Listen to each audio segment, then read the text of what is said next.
तो दोस्तों बिकाजी ने अपने क्वार्टर थ्री के नंबर को डिस्क्लोज कर दिया है। तो चलिए देखते हैं क्या है क्वार्टर थ्री के नंबर्स के अंदर। डाटा बेसिकली लाख्स में है, मैं आपको क्रोस में बता रहा हूँ।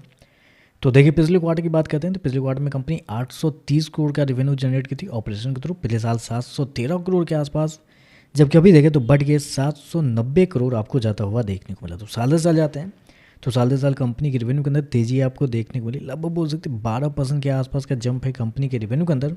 जबकि क्वार्टरली बेस पे जाते हैं तो क्वार्टरली बेस पे कंपनी के रेवेन्यू के अंदर गिरावट आपको देखने को मिली। यहाँ पे देखते हैं तो लगभग 5% के आसपास की गिरावट है। तो क्वार्टरली बेस पे देखते हैं तो रेवेन्यू गिरता हुआ देखने को मिला, जबकि साल दर साल देखते हैं तो लगभग 11% के आसपास की तेज़ी आपको देखने को मिले। लेकिन याद रखिएगा इनके बिजनेस बेसिकली साल दर साल ही जज किए जाते हैं। तो साल दर साल देखें तो कंपनी के रेवेन्यू आपको बढ़ते हुए देखने को मिल रहे हैं। हालांकि अभी भी देखें तो थोड़ा सा कम है, क्योंकि कंपनी ने शो किया है 790 करोड़ के आसपास, जबकि मार्केट का अनुमान था 815 करोड़ से 830 करोड़ के बीच में। तो यहाँ पे देखें तो अभी भी थोड़ा सा कम आपको देखने को मिल रहा है।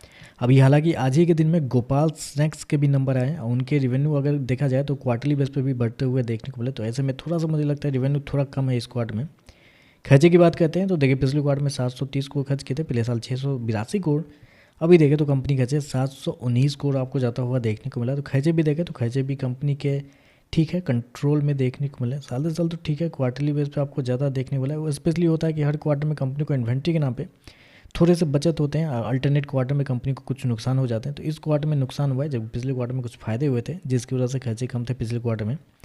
प्रॉफिट की बात करते हैं तो देखिए पिछले क्वार्टर में कंपनी का प्रॉफिट 77 करोड़ के आसपास, पिछले साल 28 करोड़ के आसपास, जबकि अभी देखें तो बढ़ के 62 करोड़ आपको जाता हुआ देखने को मिला। तो साल दर साल जाते हैं तो साल दर साल कंपनी के प्रॉफिट के अंदर एक बड़ी तेजी आपको देखने को मिली। डबल से भी ज़्यादा कंपनी का प्रॉफिट आपको देखने को मिल रहा है। क्वार्टरली बेस पे जाते हैं तो क्वार्टरली बेस पे कंपनी के प्रॉफिट के अंदर गिरावट आपको देखने को मिली। यहाँ पे देखते हैं तो लगभग 18 से 19% के आसपास की गिरावट आपको देखने को मिली। तो क्वार्टरली बेस पे नंबर कमजोर है, रेवेन्यू प्रॉफिट दोनों गिर रहे हैं, लेकिन साल दर साल कंपनी के नंबर अच्छे देखने को मिले। अब रेवेन्यू प्रॉफिट दोनों के अंदर तेजी आपको देखने को मिल रही है। हालांकि कंपनी शो कितना किया 62 करोड़ के आसपास का प्रॉफिट, जबकि मार्केट का अनुमान भी था लगभग 65 करोड़ के आसपास। तो यहाँ पे भी देखें तो थोड़ा सा कम है, लेकिन इनलाइन कर सकते हैं आप। हालांकि गोपाल स्नैक्स के जो नंबर आए हैं तो ये कोई सरप्राइज नहीं, ये मत समझिएगा कि कंपनी का प्रॉफिट डबल होता हुआ देखने में तो एक बड़ा सरप्राइज है। बिल्कुल भी सरप्राइज नहीं है, क्योंकि गोपाल स्नैक्स के जो प्रॉफिट है वो साल दर साल 3 गुना बढ़ते हुए देखने में, 3 गुना याद रखिएगा। अब क्वार्टरली बेस पे कंपनी का प्रॉफिट अगर देखा जाए तो वहाँ पे भी गिरावट है, यहाँ पे भी आपको गिरावट देखने को मिली।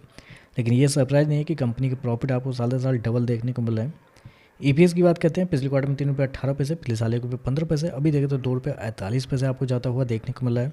तो ओवरऑल देखा जाए तो नंबर ठीक है, लेकिन उतने भी ज़्यादा तोड़फोड़ आपको देखने को नहीं मिला, क्योंकि अभी भी रेवेन्यू बिलो एस्टिमेट है। प्रॉफिट भी देखें तो थोड़ा सा कम आपको देखने को मिल रहा है। बाकी देखते हैं मार्केट इस पर कैसे रिएक्ट करता है। वीडियो पसंद आए तो लाइक कीजिएगा, साथ में साथ चैनल को सब्सक्राइब जरूर कीजिएगा। धन्यवाद।